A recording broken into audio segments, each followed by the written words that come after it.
Welcome to the Scene Snobs Podcast. What's up, everybody? Welcome to the Scene Snobs Podcast. It is Tuesday night, 7 p.m., and you guys are here joining in live. And if you're not, and you're listening to us at a later time, I appreciate you. Thank you all so much for the support. Thank you for listening, being a part of it, joining the Snobs Nation, whether you're in the Facebook group or you're on the Discord or on Patreon or wherever you may be, just following us on the social media. You guys are all awesome. Thank you guys so much. Yeah, we are excited. It's kind of a crazy week. With the writer strike now being, not folded into, but sort of like become a little bit broader with the SAG-AFTRA strike. We're going to get into that. We're going to have a deep conversation. Chris Lumser from the Long Coat Mafia podcast is going to join me. Wize Otero from the Stuck in My Mind podcast is going to join me. We're going to talk about it a little bit. It's going to be mostly opinion-based. I am trying to get a buddy of mine who is in the SAG to jump in and talk to me about that side of things. So stay tuned for future shows. We're going to be getting into that side of it as well. So let's see who's here. The worst damn gamer ever. What's going on, Chris? How you doing? He says, what's up? How you all doing, Snob Nation? AJ's here. Hey, Mick, happy Tuesday. Happy Tuesday to you, sir. I hope you're doing well, my friend. Mick the man. I wish I was, dude. You're the man. I love you too, brother. Thank you guys so much for joining in. So I'll tell you, as we've kind of been going on and it's been getting more and more like, exciting to, learn what's actually happening and to see everybody's reaction to the strikes. We've been learning a lot more. So yesterday they put out the influencer guidelines. So you don't even have to be a member of SAG-AFTRA, but now with the influencer and the content creators sort of agreements with the SAG-AFTRA, and so many people who are working as influencers today are content creators wanting to work into the industry. They've sort of kind of coexisted for a little while now, especially with TikTok and YouTube and things like that. So they put out their influencer guidelines. And again, we're going to talk about that tonight too when we get into it. And Chris and Wise join me on the show. But it's an interesting dynamic. A lot of people seem to be very vocal now that the SAG-AFTRA have joined the strike. And when the Writers Guild joined the strike, we didn't see so much of, I didn't see so much backlash, going on. It seems like Adam Conover, who is sort of like the face of WGA right now, because he's one of the heads kind of within the strike, doing the negotiations and things like that. He's been very vocal on his social media and things like that about what's going on, making sure everybody's kind of still planned out and knows what's happening and why. Well, it seems like everybody's sort of been on his side, but once the SAG-AFTRA strike occurred, it changed things up quite a bit. The dynamic sort of seemed to go the other way. And, before we get into that sort of conversation where we get more in depth, and before we get into the influencer side and the content creator, because, I have to follow a lot of those rules and such too, but to an extent, I'm not looking to be in SAG. I'm not looking to get back into an industry that I was already in. But I do find respect and I do stand with the strikes. So, and the organization striking. So, my point to right now with what's happening it's such a weird dynamic because a lot of people are like going after the actors based on money. And it's such a hard, I get where some people are coming from with inflation these days and things and the economy being what it is, so many people suffering and going through a hard time. How do you say to somebody like, oh, listen, they're just fighting for better wages. They're fighting for this, that, and the other thing. How do you spell it out for somebody? You can't be indignant when people are suffering. And yes, the faces that we're seeing that are the biggest talking right now within the SAG-AFTRA strike are celebrities who make really good money. So But you got to keep in mind, and one thing I would say is keep an open mind as this is going on. This is a huge organization. It's a huge union, and it covers a lot of people, a lot. And a lot of those people don't make that money you think they make. And that fight is a lot about them. So when you're, a lot of the videos I see that just seem very indignant and snide and upset, I get where they're coming from. I get where the upsetness, is kind of drawn from. But I just hope that all of you kind of keep in mind these are people fighting for fair wage. It is tough to be a writer or to be an actor outside of Los Angeles or New York when you're starting out. If you want to be in those industries, the television or the film industry, you got to be there. And LA is really where it is. That's where all the casting directors are. That's where all of the agents are set up. Like it's a matter of networking on top of just going out there to catch your big break. Like there are so many factors that go into why you should be in LA. I lived in LA for 5 years and I would never take anything away from it. I made some great connections, and I think that's the important part here when it comes down to remembering this and kind of how it comes. Like these places, this isn't. Sorry, I just need to send something to one of my guests. But these places, these things, like LA isn't a hub that, you can say whatever you want. I mean, I have a lot of bad things I could say about LA, but when you're starting out, New York and LA are the hubs. That's where you go. You want to go, you want to get noticed. Like I understand there's a lot of talk about independent and how this works and things like that. And I will never take away from independent. I'm a big supporter of independent filmmaking. My issue here is that we're, it's like this fight that has to be like, well, we're independent, so we're against the unions, or we're against Hollywood, or we're against this. And it shouldn't be. That's just not how it works. Now, I'm going to talk to this. This is a different fight for another day. This is a different point to bring up. Different topics, but the strikes, and seeing a lot of people who are influencers, content creators, who are essentially filmmakers themselves, making video work and things like that, and taking jobs as editors, taking jobs as writers, taking jobs as performers. Stop crapping on this union that you may not be in, because it protects a lot of people. And right now, one of the biggest things that they're fighting against is the fact that they want to use the likeness forever on background actors. That's horrific. These actors, that's their, like these day players, things like that. Like that's their jobs. Go out and be background actors. That's how they're making their living while they're out there. And to take that away and just say, well, once we have you, we're good. We're just going to use that from now on. That's terrible. We can elaborate more as we get into it, but we are going to start. We're going to bring on some guests some more. We're going to bring in our two guests. We're going to talk about this and some more. And then I have a great Snobs movie summer school for you, where we'll be talking about suspension of disbelief and when it goes too far, or when you can kind of keep it regulated and it works for you. And then, of course, we're going to have another movie of Did I Just Fix? And tonight's movie is The Secret of My Success, which is the Michael J. Fox movie from 1987. So let's get into it. I want to bring in my two guests tonight.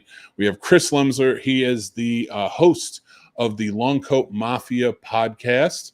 And then we have Will Wize Otero, who is the host of Stuck in My Mind podcast. Thank you guys so much for joining me tonight. How are you guys? I'm doing well, brother. How you doing? I'm doing all right. I'm doing well. All right. Thank you guys. Everybody out there, peace, love. So, peace, love, and rock and roll. So, right. So, guys, thank you so much last minute for joining me. I really appreciate it. Just to have this discussion and kind of what's going on with the strike. I reached out to you guys talking about it a little bit, and a lot of it's going to be mostly opinions and things like that. But I would love to hear sort of where you're coming, what your thoughts on this are from the standpoint of, content creators, but also fans. So, Chris, we had talked about this a little bit first. Let me start with you. Where are you at with the strikes? You said you were kind of paying close attention to them, right? I'm paying close attention as I can be. I'm on your side with this. I might not know all the intricate details in regards to SAG and how royalties are spread out over time in regards to that. Maybe an actor who is a member of SAG could go into further detail in regards to that. So if anybody out there is more knowledgeable, please let me know. I'll be more than happy to change my mind in regards to it. But maybe Mick could let me know. But it's, as Mick stated, it's not just the major celebrities. They in a way, yes, they're affected as well. I want to say Michelle. I want to make sure I'm getting her name right. I'm not sure if you saw her video that I think she put up on TikTok, or it's been making rounds. Michelle Hurd from Picard. She put it out. There's a lot of folks like her. They're not working 22, 23, 24 episodes. They're now working 5 or 10 episodes tops. So they're not making the same number of yearly income as they were years ago. That's number one. Number two, again, I'm sure you, Mick, have seen the TikTok of the actress who appeared in Orange is the New Black. That video has been making the rounds again. And it's not just one page. She shared several pages of her royalties from overseas. And they were, if you pause the screen to look at it, the lowest she was paid, I wouldn't say paid. She wasn't getting paid. There was like royalty, zero, all across the board. And there was others that were like a nickel, others that were like 2 cents, others than 3 cents. Her total for 3 pages of across the seas was $27 and change. That's not even a tank of gas in most cases. So, and as I was telling Sasha earlier, recording an episode from my show, you have to look at it like this. Her trauma aside, Jeanette McCurdy, who's best known as Sam from iCarly and Sam and Cat. She started out as a background actor, as, a advert actor. Then she got her big break in Nickelodeon with iCarly. And granted, she's not a big celebrity now, but if it wasn't for that beginning work, she would not have made it big. That's number one. And to go into a point that you made, that with the background actors, their rights, hey, we're going to pay you let's say $500 for a day's work pay. And from then on out, we got your image. Yeah. What's to expand on your point? What's to stop the studios, whether it be Sony, Warner Brothers, Disney, of hiring someone like Jack Black or whomever for one day, and from then on out, they're using their image. Yeah. I mean, we're seeing it more and more now today in movies. I mean, we just saw The Flash, which had Christopher Reeve on there, had Helen Slater, Nicolas Cage, Adam West, George Reeves. So, it had all of these actors who are long, either gone or had nothing to do with the film, were just connected to DC in some way. And yeah, you may go to them and get the okay, but where does it now? They're doing it without the actual actors there, and it's right. that can be a problem. And before Chris, I let you go, I want to get Wise's opinion on this as well. Wise, what do you think about this as it's kind of going and everything Chris is saying? Well, it's crazy because when I'm sure we're old enough to remember when TV series had almost 30 episodes, 30 episodes a season, and now we're getting 10, 15 episodes. So I understand where they're coming from, where y'all cutting our work back, first of all, because we're not doing the same amount of episodes we used to do back in the days. Now, like she said, we're doing 5. Some series are 5, 6 episodes. Yeah, that's like a month worth of shows. When we're used to watching shows, I used to remember seeing 30 new episodes of the A-Team or whatever other show I used to watch, and just. But now it's like, okay, after a couple of weeks, the series is done. So it's and with streaming services, of course, it's changed the game for everyone. It's now they're producing, these streaming services are producing their own movies now. I'll go. I'm sorry to interrupt, Mick, and your other guest. I'll go two further. One of which, Mick, you said you were a former SAG, right? Oh no, I wouldn't say. No. Either way, my apologies. Think of it like this, Mick. You go in. Let's say, in regards to my example, they own your image.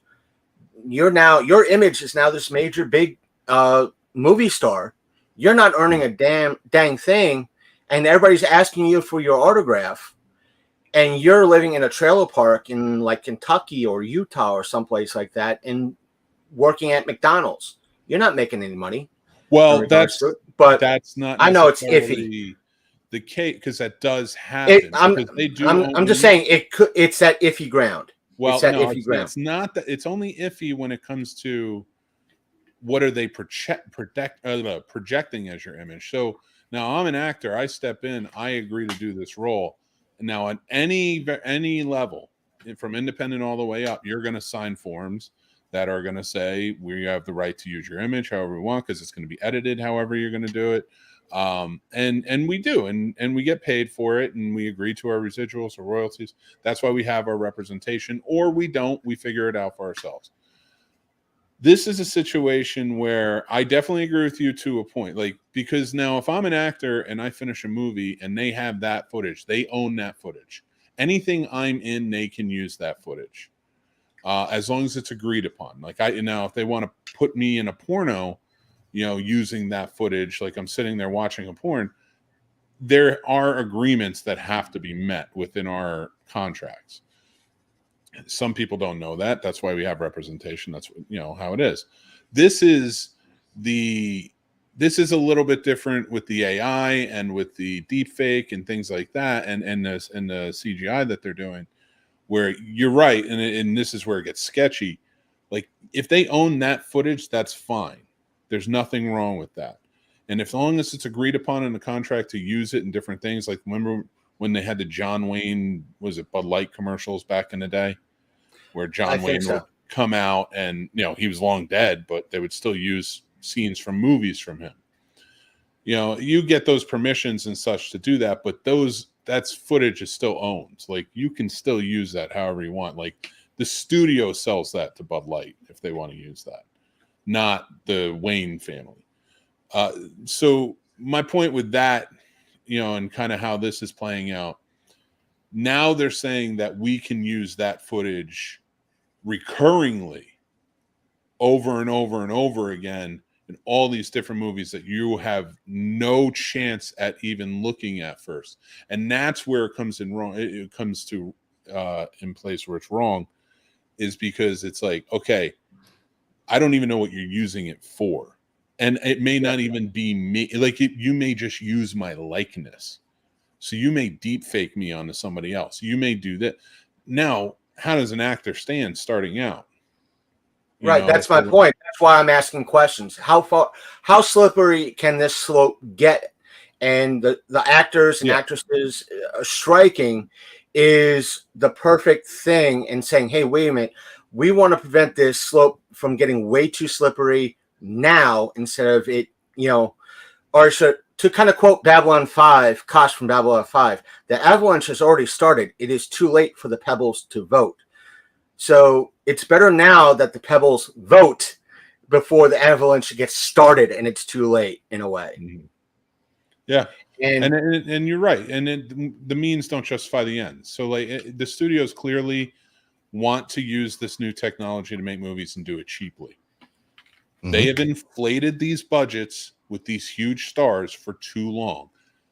Now it's not just the stars. I'm not just blaming them, like, because the executives make their money. Everybody makes way more than 20 million at this point. Right. The big wigs. And the below the line, you're lucky if they make 100 a day.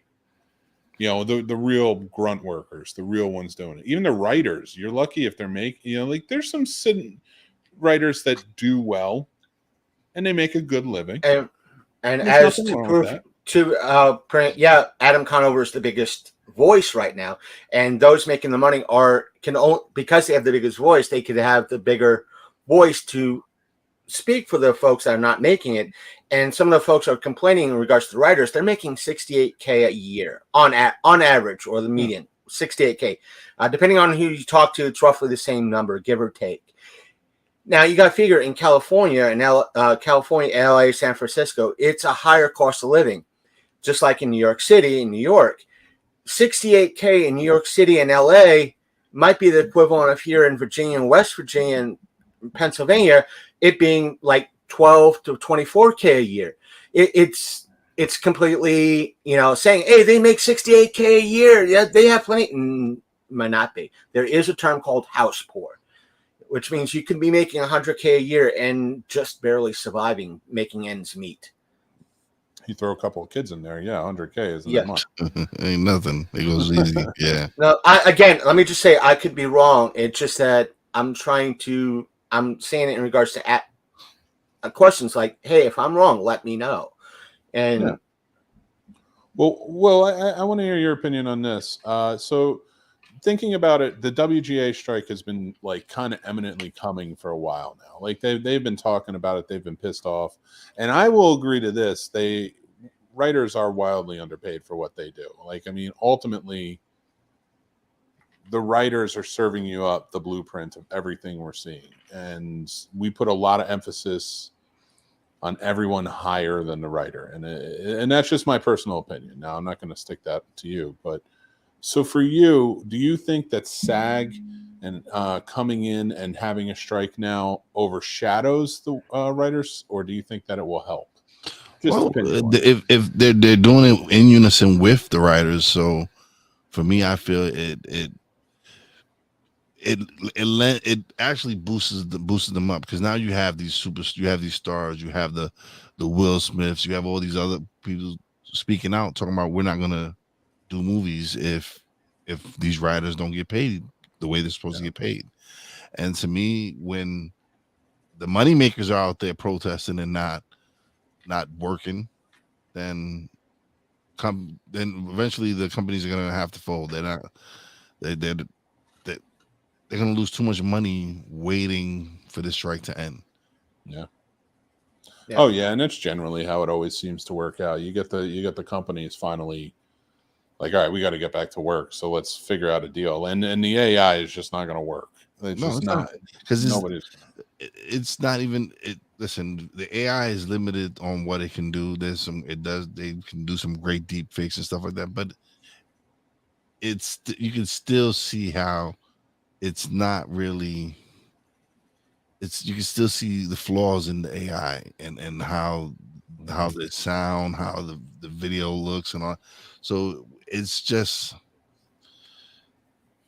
and I use AI tools for my podcast and everything. So, but to me, it's not gonna replace live action. There's nothing they can do that's gonna replace live action because of the way they record it and everything. Who knows? Maybe down the line with technology they might, but at this moment, I don't think we're not going to be happy watching AI movies right now. Yeah, I agree. And as I told Sasha on my show that recorded earlier, right now is a prime time for everybody that's watching that. Hey, we got the stuff for reruns and all this and everything else. It's a prime time to seek out independent creators like Mick and Scene Snobs, or the gentleman that below. What's your name again, sir? Will. I apologize, Will. Check out his show. Check out my show. Heck, as I told Sasha, it's a prime time to visit your local horror show, HorrorCon, pop culture show, whatever, that might have independent movie creators that are using local workers, local folks like Mick, myself, Will, as actors. And it gives you a chance to explore something new, or visit the independent theaters that are out there that are showing these.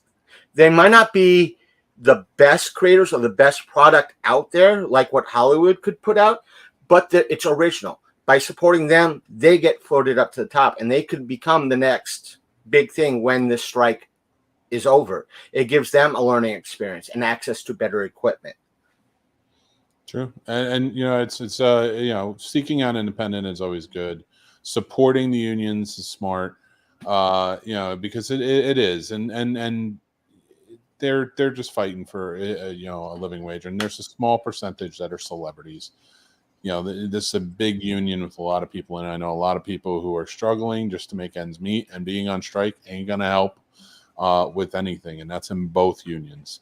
Now I do want to say that it's starting to affect content creators and influencers today. Now this is a whole different world than even 2007 when the writer's strike started, and the last time SAG had a strike was 1980. So this is a whole new world with a lot of different things happening. Influencers are, in some instances, just as famous as any of the celebrities out there marching on SAG. The content creators are just as prevalent as most of the directors that are running around today. This is who people know. This is how the younger generation is taking things in. So for them to be hit, first I want to ask, as content creators yourselves, and we'll go Will and then we'll go Chris, what, before we get into the guidelines, do you think there should be a separation between these unions and the content creators and the influencers? I'll put those as one: influencers, content creators.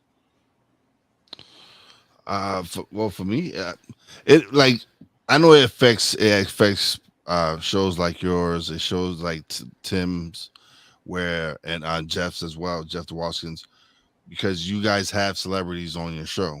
Mm-hmm. You guys have writers, you have actors. So for those content creators that have celebrities, actors, and writers that come on their show, it's definitely going to hurt them, because now if these actors aren't going to come on their show now, what are they supposed to do for content? Yeah. They can create original content, yes, but a lot of these shows that thrive on having these interviews, it's going to hurt them as well. And it sucks, because a lot of them are independent content creators that are just trying to get by, and to lose a guest that would have helped that podcast gets, or whatever you're doing, some type of recognition. It sucks. Yeah, that's good. Well put. Chris, how about you, man? Yeah, it can hurt. The fact that as an example, it came out that TikToker, props to history, nothing against him, he puts out wonderful content. He stated in one of his bits on TikTok that he was offered $4,000 a week to cross the line. And I'm sure you saw, Mick, that any influencer or creator, independent creator like us or TikToker, crosses that line, we can't be a part of SAG, period, ever. I'm not sure how true that is, but that's one of the things I heard. And as somebody that I won't say eventually, the odds are small. I probably have a better job of hitting the Powerball this weekend than making it big in Hollywood right now. But if something does happen, I won't, and I cross the line now, I can't do it. I can't do it because I crossed the line earlier. I can't be a member of SAG. I lose out on the benefits or being able to talk, or to be a part of SAG and that benefits, that care. So I will support them. And I'll keep my ear to the ground. As someone who is not as big as Mick, it relies on celebrities. I will still get the interviews I can from events that still have celebrities that are not representing current projects, if I'm allowed that interview politely. Well, I think you can still interview. So basically, you can still interview a celebrity, but you can't interview or promote any product, anything in movies. Yeah. So any new products that's so like if Tom Cruise wanted to come on the show and talk about Dead Reckoning, that's not a Shark product. That's out. He can talk about that now. Well, can he? Because he's kind of promoting. He's kind of promoting it now. Like, it's out now. So yeah. So like it's a project that's already. So you think basically it's the projects for the that future? It's future projects. Any that's one of the that- things I was wondering. It's like with like Dead Reckoning. It's out now. Can they talk? Because it seemed a little weird to me. Any projects that are in production since the strike started are considered struck projects. Okay. So you're not supposed to be working, like the writers aren't supposed to be working on them, and the actors, of course, aren't. Now, I think with a lot of what was going on and how the studios are trying to press a lot of the writers, especially showrunners, because a lot of writers will turn into showrunners eventually, but they still are in the WGA. When it comes down to it, they were being forced to say, okay, you don't have to come back in a writing capacity, but you need to come back to work every day in a producing capacity as a showrunner. And that was taking away from the solidarity of walking the picket lines. So I know a lot of people left their, a lot of the higher ups that are doing show running left their productions to go be a part of, their stuff. And I know it's hurting a lot. Marvel's hurting a lot. They're pushing things back. Disney's hurting quite a bit, and that's just going to keep coming. And we're not going to see anything new for quite a bit, especially if what they are saying, the studio is saying that they're waiting them out, that they're waiting the writers out to lose their houses, to lose their jobs, things like that. Wow. If they wait until October, they'll wait for them to be out of options and come back. And if that is the case, if that is a true story and a true statement that studio heads were making, man, they're in for a rude awakening because they're already not making enough. Why not fight for it, So, but yeah, with the influencers, though, so the guidelines have come out. And so basically, can you promote screenings and content produced by struck companies? Influencers should not accept any new work for promotion. So if you do have a contract with somebody, where, say you whether it be on Podcorn or whatever else, like you picked up a contract where you were going to promote this movie or this actor or whatever is going on, you can continue in the agreed upon times to do it. But once the contract's up, no, then I say it's null and void. You shouldn't pick up anymore. If you're under contract to promote a struck company's content, if you're under contract, again, still fulfill the obligation, but until the obligation's over, and then nothing with struck work. You should not be promoting on social media as a fan and not in a paid capacity. So that's another one. As influencers, you should not be posting or promoting about anything. So, and also attending conventions. If you are attending conventions, it cannot be through any other channel that is, contracted with anybody who's struck. So if you're going to go to conventions, and you're going to post and stuff like that, they're asking you that you leave any struck work off, and you don't. So how does it just affect like Comic-Con? It's like I've been hearing a lot of that. Gigi Edgley, who's best known for a character in Farscape, has stated that I'm able to be at that event, saying, hey, I'm or better example, William Shatner.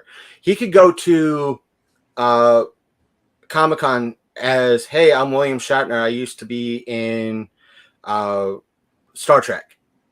That's fine. Yeah. As long as nothing that's currently... Promote yourself. You can't promote something that's upcoming. Yeah. Right.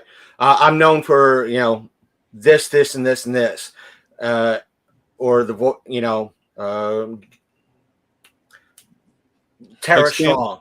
So San Diego Comic-Con isn't going to have all the panels of the new movies coming out and things like that because they can't promote anything that's happening. That's one of the things I just heard, Mick, because a couple of months ago, a lot of folks were saying something different in regards to Netflix and Disney Plus. Now they're saying the reason why they're not showing up is because they were preempting the SAG strike and along with the Writers Guild strike. So who knows what the final story is? I think you're going to have very dry Comic-Con in terms of promotions and things like that. You're not going to have a lot of studios there. there's not going to be any celebrities really there unless it's the guests, like you were saying, like the ones who are just there for the signings, not promoting anything. That's sort of their bread and butter, because you can't take that away from them. You know, like the William Shatner's at this point, that's how he makes his money. The dude's done with acting, you know, and the other guy, you know, other guys and gals who go, like, that's just taking that away from him, I think would just be... You have to figure, again, Tara Strong, legendary voice actress. She's known for a lot of things. I'm sure she loves to meet her fans, and she probably still has the ability to work. But she's a part of SAG, or the Voice Actors Guild. She can't work, but she still could head to her show and meet her fans, sign posters and photos of the characters that she's played. So, but she cannot promote current characters. Right. So that's the only thing. So, like, when it comes to, it's so dicey, and that's why you see a lot of people pull out of things, like personal appearances, stuff like that, because you never know. Like they know, and it can be explained to them. They have people to do that and such. So it's not rocket science, but God forbid you have a banner up and it has a current show that's struck, then somebody takes a picture with you in front of it, and then it's like, oh, look what happened at this Comic-Con. You're promoting this show. It's such a, you know, like, you don't want to see it happen, but at the same time, it's like people will go crazy. I mean, I'm watching TikTok now, and the bashing of the unions being on strike, and it boggles my mind. It really does boggle my mind. The people who are just like, well, they don't give a shit about us, so why should I give a shit about them? And it's just like, okay, let's take just kindness out of the mix. let's just remove kindness real quick, and then you know, and say, okay, let's focus on maybe just don't shit talk. It's very hard for people. I think everybody just has a goddamn opinion. Even now, we're just talking about it, but like, there's just these vicious opinions about, like, they don't give a shit about us. Why should we give a shit about them? Because if these unions aren't fighting, what are you going to fight for? Now, I mean that in the, okay, maybe you work for a grocery store, maybe you work for whatever, I don't care, and you want minimum wage to be raised. When you start fighting, but you're telling everybody else to fuck off, they're not going to give a shit about what you're fighting for. Stop talking shit. Stop getting mad because the other guy is fighting for his piece of the pie. You know, like that's my biggest thing, is like, every time I see these, it's like, you all have a goddamn opinion about these people who are going out there on the picket lines. So you're defending the billionaires because you're mad at the millionaires? Because you're neither? Okay. Like, it all sucks. We all need to fight it, but yep. as of right now, like, let the people who need to fight right now fight. Right. But that's right now where content creation seems to be. So it doesn't really matter. They're promoting it either way. So that was my soapbox moment.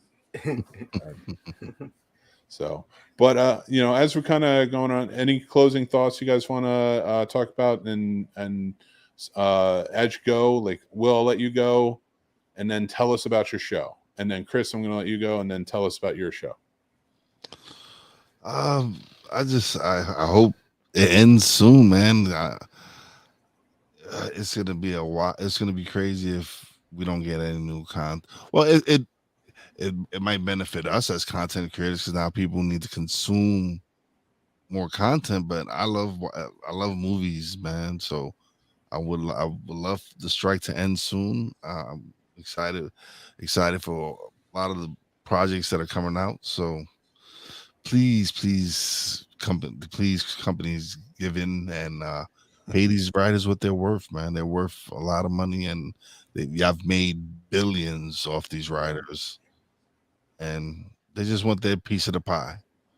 Just give it to them.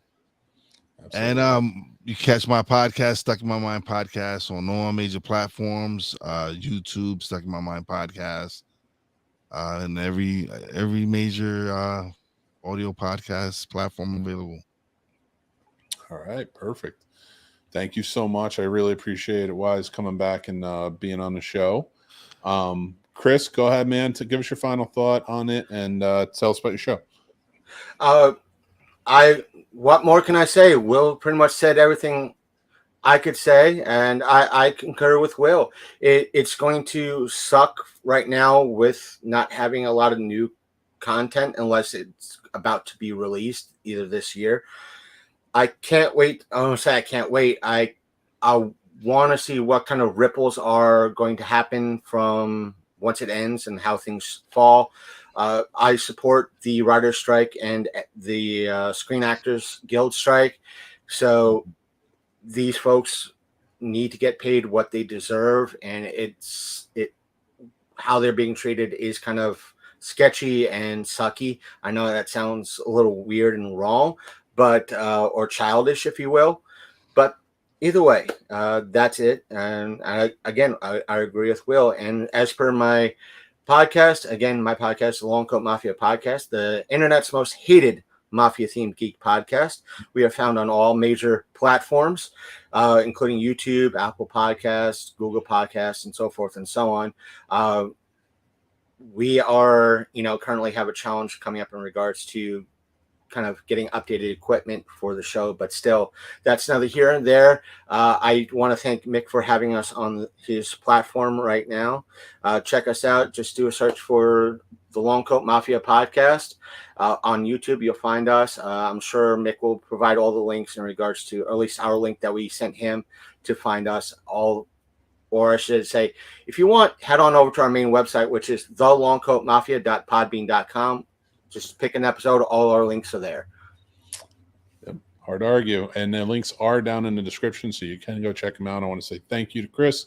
Thank you to Will. Appreciate you guys so much for jumping on the show tonight and talking with me, having a fun conversation. You guys are both awesome. Go check out their shows. Again, the links are down below. Thank you guys again. Thank you, Mick. Me. All right. Take care, gents. Until next time. Later, guys. Guys, so that was a lot of fun. It was a great guys to talk to. Will and Chris are really nice guys. But I just wanted to take a moment.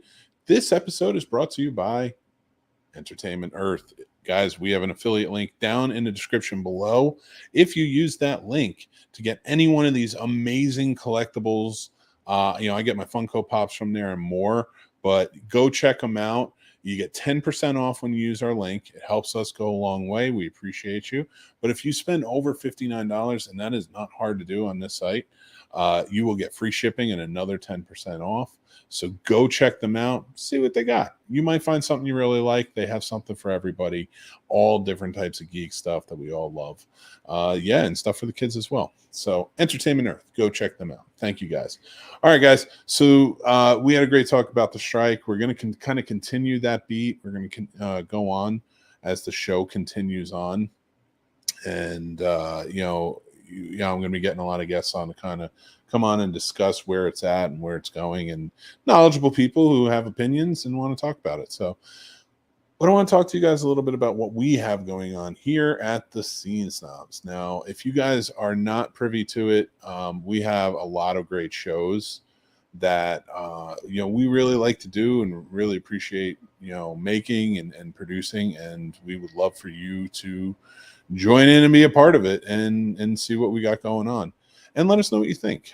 So one of our shows, of course, the Scene Snobs Podcast, if you guys are listening to this or you're watching it, this is one of our favorite shows to do. But we also have Patreon shows. So if you go over to our Patreon, we have a bunch of different shows, some coming up, and one that is very popular, near and dear to my heart. That's Warp Factor Fiction. It's a chronological rewatch podcast of the Star Trek on screen. So we are on episode 9 and 10 will be coming out this month, and we'll be covering Discovery Season 1, the first half, and then the second half. It's me and my stepson Tommy do it. We have a great time. We really get into it, and we have a lot of fun. The first half of the month, it's on Patreon. Or the first month, it's on Patreon. Then it's available as a podcast and on YouTube as a video series. After that, you can check it out. But we have 2 other shows that are going to be podcasts and also video series, but they're going to be on Patreon. And that is the Totally Tubular 80s and 90s Rewatch podcast. We're going to have a really good time with that one. So if you guys want to jump back and be a part of it, that will be up on our Patreon. So go check it out. It'll be every tier from the $5 up. And then we have another video series, the Snobs Film School. So we have started the Snobs Movie Summer School. We kind of talk about the theory of things. But I spent over 20 years in the film industry, working in some capacity, working all different areas, and I picked up a lot of different things. And so we're going to do this video series where we talk about different aspects of filmmaking and things like that and really get into it. But we are adding templates. We're adding AMAs, one-on-one meetings, consulting, things like that. It's all spelled out. It's up on our Patreon. So go take a look. Let us know what you think. If you're interested in filmmaking, it might be a benefit to you. I went to film school, but some people don't want to go to film school. Might be nice to have just a video series where it kind of covers. So now let's continue on the show, shall we? I've taken you down a path long enough. This week on Snobs Movie Summer School, we're talking about suspension of disbelief. Now, what is suspension of disbelief? Suspension of disbelief is to allow oneself to believe that something is true, even when it seems impossible. Now, what got me thinking about this? So I went and saw the new Mission Impossible movie. If there's anything that should have any type of movie that should have suspension of disbelief, it's probably the Mission Impossible movies. It's right there in the title, Impossible. And, one of the things I absolutely love about those movies is that they really push the envelope. They really, with the stunts, with the storytelling, the action is just so prevalent and it is truly respected. And then I thought about, what is it about suspension of disbelief in movies that works but also doesn't work? Because there are times where we get to a point where, we just can't accept it. And I had talked about this a bit when I had done my Dead Reckoning review in comparison to the Fast movies. And we're going to kind of cover a few different things, and they're going to, we're going to get into it a little bit. But my thing about suspension of disbelief is I believe that it is okay to allow yourself to suspend that disbelief and get into the movie as long as it's within the vein of who the characters in the world that have been set up are. So anytime the physics that you set up for me, I can watch a movie called Who Framed Roger Rabbit, where it's completely zany and anything is possible. Truly anything is possible. And that's fine by me. But if you added something in there that does not work, and you ask me to suspend my disbelief that shouldn't work in this realm, and what wouldn't work in something like that? But it's just, anything could not work in something like that. If you make it too serious, you push, you go too far with things, and you make it too violent.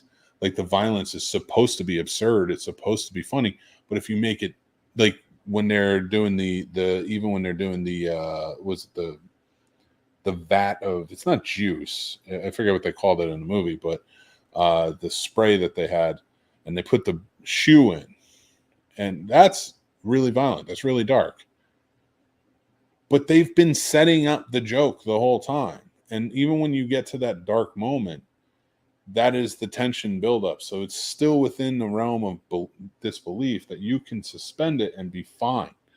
Now, what do I mean? Let's take it to a different point of view. So if you watch Tom Cruise Mission Impossible movie, nothing he does fits outside the realm of the physics they built within that movie from beginning to end, because he still is doing his stunts. He's still doing all of these things.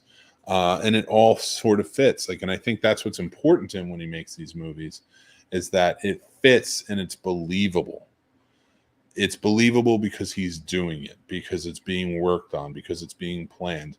everything is practical that can be practical. And if it's visual effects, it's not taking away from the believability factor.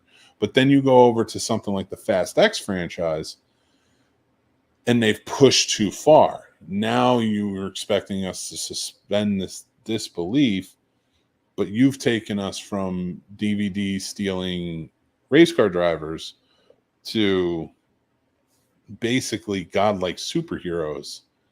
And now in this last one, you're supposed to put them in real danger. No one believes that. They've been in real danger the whole time and nobody dies. So you've pushed us past the brink of, being able to suspend that. So that's what I mean when I say, what is suspension of disbelief? One doesn't work, one doesn't work. And now if you have multiple movies in franchise, like look at the Friday the 13th movies, you could work. You could suspend that disbelief even up to where he wasn't actually in New York City. You could even do that. But then you got to Jason Goes to Hell and you're like, what is this? We already died. We don't need another death. And what's the heart eating? It doesn't make sense. I'm out. And then once you're out, you lose people. It's hard to get them back to where you want to be. And that's even within a 2-hour movie. It's within a franchise. It's within a trilogy, a series, whatever. Once you lose them, they're out. You're most likely not going to bring them back. And I think that's what happened with Indiana Jones and the Dial of Destiny. We nuked the fridge. That should have never happened. Now I hear people say, like, I didn't mind to nuke the fridge. I didn't care. What was it that caused the issue? Why were the vines, him swinging from the vines, not able to believe? It's because everything shifted. If you watch all 3 of those movies before Kingdom and the Crystal Skull, everything that's happening is fantastical. It's whimsical. Would it most likely happen? You have voodoo. You have the Ark of the Covenant open up and melting faces. You have the Holy Grail aging people and causing earthquakes. You have things that are so far beyond belief that you can't help but suspend your disbelief to enjoy it. But it all makes sense because everything is grounded. Once that moment happened in Kingdom of the Crystal Skull and you had the nuke the fridge moment, it wasn't fantastical. It was over the top. And it was no longer, you took the thing that wasn't grounded. You took the character that kept us grounded throughout the entire time, regardless of what he was doing or what he was going through. And now you made him do this over the top thing. And when that happened, nothing else was believable in it. So, and I think that bled over into this new one. Once it stopped being believable, we stopped caring. And now there's a lot of things wrong with Crystal Skull, but that was the biggest complaint, I think. Once you took the belief that this is a real deal thing, that's like clipping the wings from Superman. Like, I know he doesn't have wings, but calm down. But like, if you did something, now Superman's a character who can do anything. We are supposed to suspend disbelief all over the place. But where's the fun in that when it comes to Superman? So what do? You ground him. You make sure that even if he can do anything, he will force himself not to. And you make that character even more interesting. He's the character it's not. Then you have the yin to his yang, where you have Batman, a character who trains himself so he is capable of doing anything, but he still cannot do everything, but he pushes himself too far beyond the point. And so that's the duality that's going on.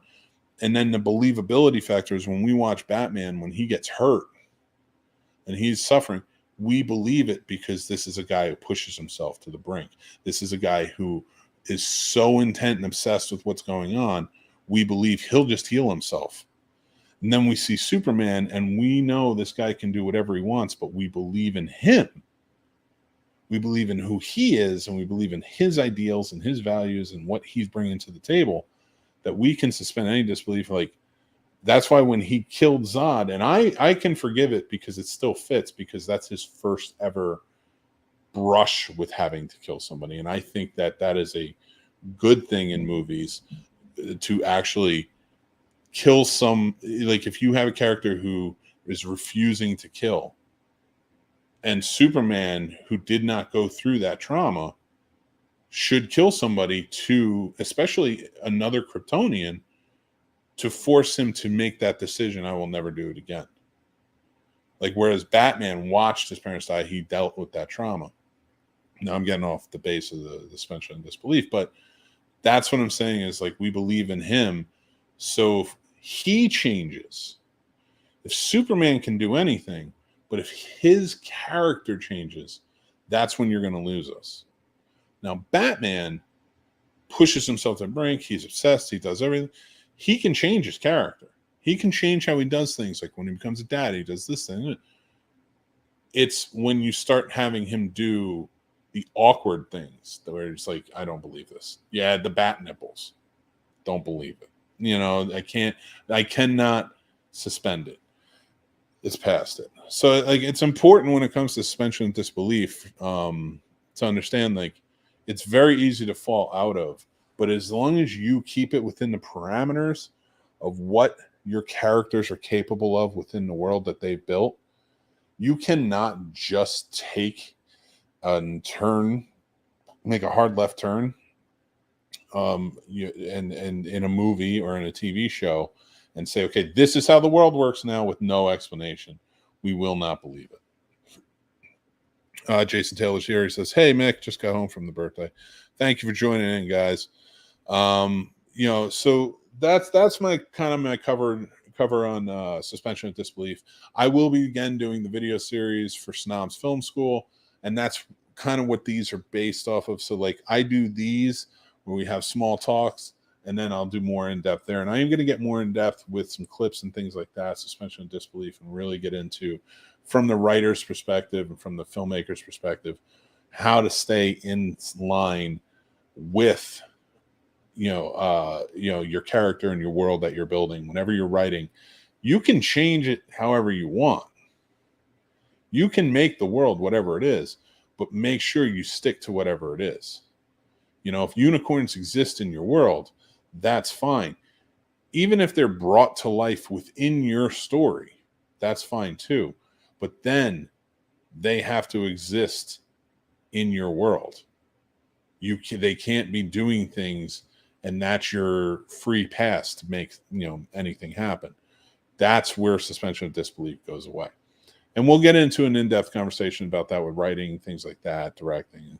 So that, if you guys are interested in that video series, like I said, that's going to be over on Patreon. Go check it out. But thank you for watching this.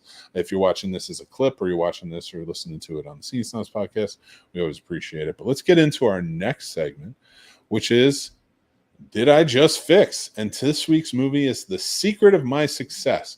Now, I picked this one, and the reason I picked this one is because I was watching it. I watched it the other day. I haven't seen this movie since probably the 80s. Came out in 1987.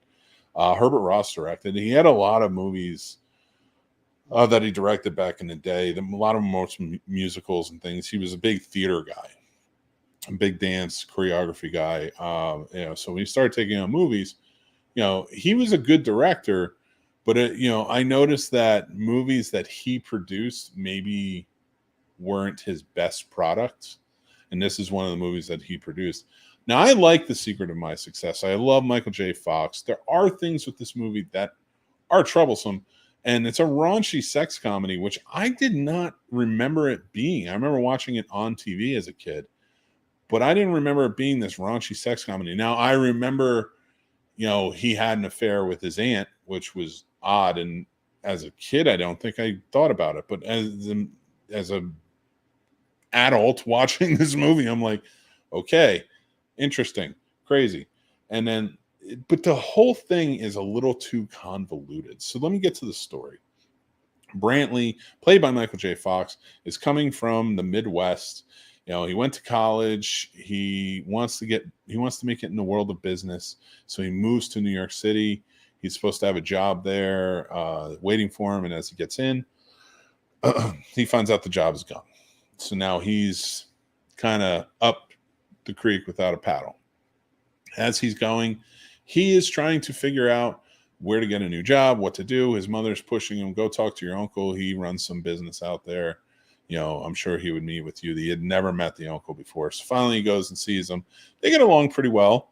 He gives him a job in the mailroom. So Brantley thinks that he should probably be doing more because he is a smart guy in the movie. He's a really smart, business-minded guy who has a way of doing things. I think there's a brilliance that's supposed to be there. So as it kind of comes about, Brantley is doing his thing. He's working. He's working his way up. He's doing the mailroom, kind of going into it and things like that. And then he gets pulled in to drive the boss's wife home. Drives the wife home. He doesn't know it's his aunt. Winds up, she's unhappy in the marriage, can't stand it. Sleeps with him. Find out that it's his aunt because he sees his uncle walking in. And it all is catastrophe from there. The aunt is now smitten with him, but he's in love with another executive that works there, played by Helen Slater. It's supposed to be a rom-com, but it's not really. It just doesn't work. He and another side storyline that they have going on is they're doing company-wide layoffs. So a lot of the jobs that are supposed to be getting done are being doubled up around. So he just starts taking over those jobs, takes over an office that has just been emptied out and starts doing the jobs and making things work. So he made up this whole person a la Shawshank and becomes an executive at the business. The uncle thinks it's corporate espionage. The whole thing is just convoluted. It's crazy as I go on and I even think about it. And the fact of the matter is, like, I would have preferred to see a movie that was missing one of these elements. I think you had one too many elements because it's all tied up into a nice little bow at the end. The uncle's the ultimate bad guy, is what it is. But it just doesn't work for me because ultimately Brantley didn't have an affair with his, knowing that she was married, had an affair with his aunt or his uncle. Then also, and I think they kind of explained it that it's not really his uncle. It's just kind of like a friend of the family or whatever, but whatever. And then Helen Slater kind of comes back in and wants to work with them. Like, there's no chemistry between them. So if you want to have the romantic angle of it, I would think if you want to push it and have this raunchy sex type of comedy, whatever, I would push it in a way that's make the uncle an ass to him. He still gets a job in the mailroom. Maybe he got the job in the mailroom without the uncle, meets the uncle. The uncle's an ass to him. Then you have him, unknowingly, because you still have to keep him the hero, sleep with his wife. Then when he finds out, oh my God, you're my aunt, like, this is crazy, I shouldn't have done this. She's like, the divorce papers we're separated. Divorce papers are all but signed and whatnot. And we're on our way to it, and I like you. And then make the rom-com between them. Maybe she's trying to keep pushing and he's trying to stay out of it because he's trying to get into the business and do the executive side. Now you can do that. I think that would make for a better movie. And then by the end, they kind of come around. You find out that the company was actually hers, which is what it was in the movie. And she buys out the stocks. And then they come together and he kind of works with her, helps her build the company back out and to push the uncle out. You can kind of keep that and it still works. It's still kind of shitty, but just make the uncle even worse. Like, he was a cheater. He was terrible to her. He was terrible to him. He is a terrible guy overall, a terrible business guy and everything else. But if you had kept the love story between them, I think that would have been different. It would have been a little more interesting. And, then I could see the ending kind of playing out the way it did. You don't need to keep the ending that way. Honestly, I think it would be better if it didn't work out for him and he had to kind of not even go back, but like had to go find his way another way. But now he has more experience and such. I think ending like that in movies like this are better. But if you want the happy ending, I just say you keep that as there. But you could keep to have the young Helen Slater type of character. She was very young at that time, very beautiful. although there was no chemistry between her and Michael J. Fox, they just didn't work well. It was like Wood acting against Michael J. Fox. It just wasn't working. So the chemistry just wasn't there. I would recast her, but then lose the aunt angle. Just have him as a guy who starts in the mailroom on his uncle's company and decides to start doing side work to build his way up and start pretending to be an executive to get, to maybe meet her, to do whatever else. And then you can play that up and it'd be more rom-com traditional sense. I think either way would work. I think the Ant one would be a more interesting type of movie. That's my fix for it. I think that's how you make The Secret of My Success a little bit different, a little bit more interesting. But I would love to hear what you guys think. Of course, to do these, people give them to me. So if you have a movie you want me to fix, my only parameters are please make it a movie that is kind of obscure, maybe a box office bomb. It has to be a studio film. I will not do this with indie films. So if you guys have movies that you want me to try, please let me know. Go check out our other stuff. Thank you guys for watching this, whether you're watching this in the clip or you're watching or listening on the Scene Snobs podcast. I truly appreciate you. Thank you guys again. I'm Mick Manhattan from the Scene Snobs. Guys, thank you for watching and listening to the podcast. It's been kind of a crazy time lately. I've been sort of going through the motions, trying to figure out what the next steps are with everything and kind of what's going on. And I truly just appreciate all the wonderful support I've been getting with the show. The numbers have been going up, and I just always appreciate that. And it just means the world to me that you guys are watching, you're listening, you're checking out all of our stuff. But please, if you would, I really appreciate if you would give us a like and subscribe here on YouTube if you're watching or listening, or even if you're not, maybe go check us out on YouTube if that's a place that you guys go and hang out, and give us a subscribe. We'd appreciate it. But if wherever you are watching or listening, please give us a follow and please rank and review us. We really appreciate it. That helps us go a long way. I know we're on Spotify, Stitcher, Good Pods, Amazon Music, Apple. We're on everything. Literally everything. Go down below in the description and you can click on over. Thank you guys again so much for joining in. I'm Mick Manhattan. Stay groovy, stay cool, stay snobby, and I will talk to you guys very, very soon. Love yous. Take care.